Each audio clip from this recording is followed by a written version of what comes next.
Okay. അപ്പോൾ കഴിഞ്ഞ തവണ ചോദിച്ച ഒരു ക്വസ്റ്റ്യൻ്റെ ടൈപ്പ് മോഡലാണ്. ഇവിടെ ഇൻക്ലൈൻഡ് ലോഡാണ് വന്നേക്കുന്നത്. അപ്പോൾ ഇൻക്ലൈൻഡ് ലോഡ് വന്നു കഴിഞ്ഞാൽ നമുക്ക് ഒറ്റ വഴിയേ ഉള്ളൂ, അതിനെ രണ്ടായിട്ട് റിസോൾവ് ചെയ്യാം. ഹൊറിസോണ്ടലായിട്ടും വെർട്ടിക്കലായിട്ടും റിസോൾവ് ചെയ്യാം. Then do the problem.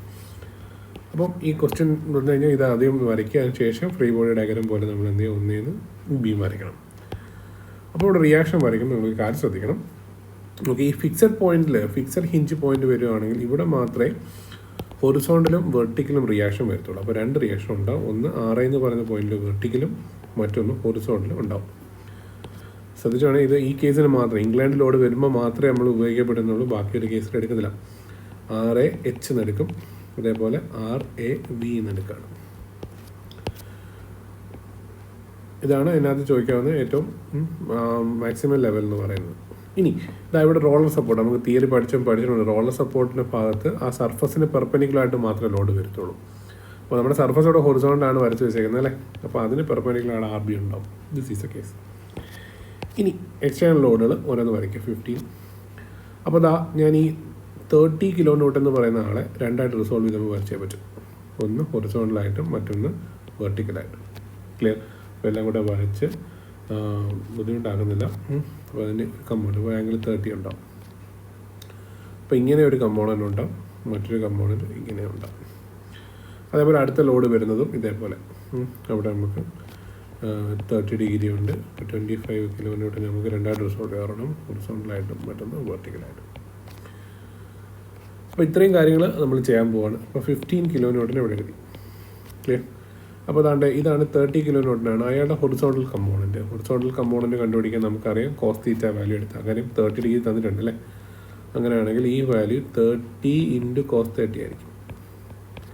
വെർട്ടിക്കലായിട്ട് വരാൻ പോകുന്നത് 30 ഇൻറ്റു സൈൻ 30 ആയിരിക്കും. അത് വെക്റ്റർ റെസൊല്യൂഷൻ പഠിച്ചവർക്കേ മനസ്സിലാവുകയുള്ളൂ. അതുകൊണ്ട് ഒന്നുകൂടെ പഠിച്ചു നോക്കാം. അതേപോലെ ഇവിടെ വരുന്നത് 25 ഇൻറ്റു കോസ് 30. ഇവിടെ വെർട്ടിക്കലായിട്ട് വരുന്നത് 25 ഇൻറ്റു സൈൻ 30 വരും. ഓക്കെ. ഇനി നമ്മൾ എന്ത് ചെയ്യുക, അതേ ആദ്യം പഴയ സ്റ്റെപ്പ് പോലെ തന്നെ അപ്ലൈ മെക്കാനിക്കൽ ഇക്വിലിബ്രിയം.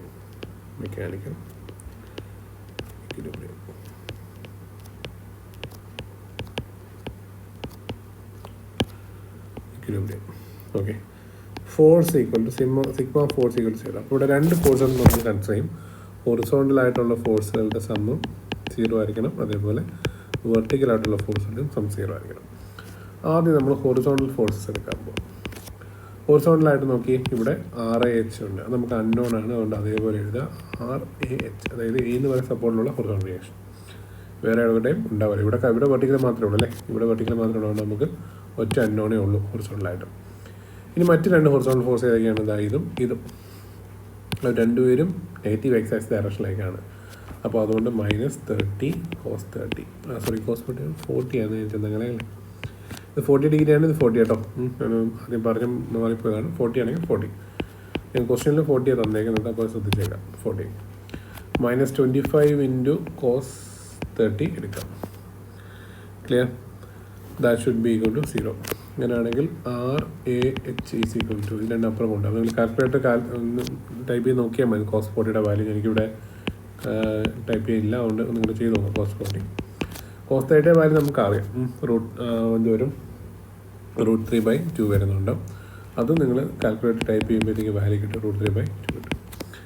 അപ്പോൾ RAHനുള്ള വാല്യൂ അവിടെ നിന്ന് തന്നെ കിട്ടും. കുറച്ചുകൂടി സോൾവ് ആയി കഴിഞ്ഞു. ഇനി എന്താ, എല്ലാ കേസും ഇങ്ങനെയാണ് കേട്ടോ. ഇവിടെ വെർട്ടിക്കൽ മാത്രമേ ഉള്ളൂ, ഒറ്റ അൺനോണേ വരത്തുള്ളൂ. അതുകൊണ്ട് എളുപ്പത്തിൽ തന്നെ സോൾവ് ചെയ്ത് കിട്ടും. സൂക്ഷിച്ച് ചെയ്യാം. ദെൻ വെർട്ടിക്കൽ എടുക്കുകയാണ്. Sigma force vertical equal 0. അത് എല്ലാവർക്കും നേരത്തെ ചെയ്ത പോലെ തന്നെയാണ്. എന്താ, RA ഉണ്ട്, RB ഉണ്ട്. താഴേക്ക് വരുന്ന രണ്ട് ഫോഴ്സ് വെർട്ടിക്കൽ കമ്പോണൻസ് ഉണ്ട്. എന്തൊക്കെയാണ്? 30 kilo newton into cos 40 degree minus 25 kilo newton into sorry cos അല്ലല്ലോ, വെർട്ടിക്കൽ കമ്പോണൻസ് സൈൻ വരും അല്ലേ. സൈൻ 40 മൈനസ് 25 ഇൻറ്റു എന്ത് വരണം? Sine 30 degree equal to 0. അപ്പോൾ നമുക്ക് ടൈപ്പ് ചെയ്യുമ്പോഴത്തേക്ക് RA പ്ലസ് RB ടൈപ്പ് ചെയ്ത് കാൽക്കുലേറ്റ് ടൈപ്പ് ചെയ്ത് നോക്കി എൻ്റെ വാല്യൂ കിട്ടും. 30 cos sine 40 value plus 25 into sine 30 value. അത് ഇക്വേഷൻ നമ്പർ 1 ആയിട്ട് വയ്ക്കാം. ഇനി പഴയ പോലെ നമ്മൾ എന്ത് ചെയ്യുക?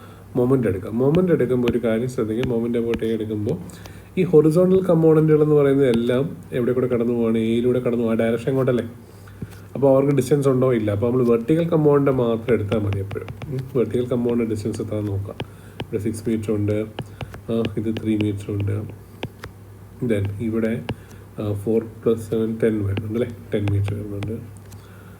ടോട്ടല് 12 മീറ്റർ വരുന്നുണ്ട്. അത് നിങ്ങൾ ഇത് വരയ്ക്കുമ്പോഴും ശ്രദ്ധിച്ച് വരച്ച് വെച്ചേക്കാം കേട്ടോ. മൊമെൻ്റ് എടുക്കുമ്പോഴത്തേ ആദ്യത്തെ RH അവിടെ തന്നെയാണ്. 6 × 0 അങ്ങ് പൊയ്ക്കോളും.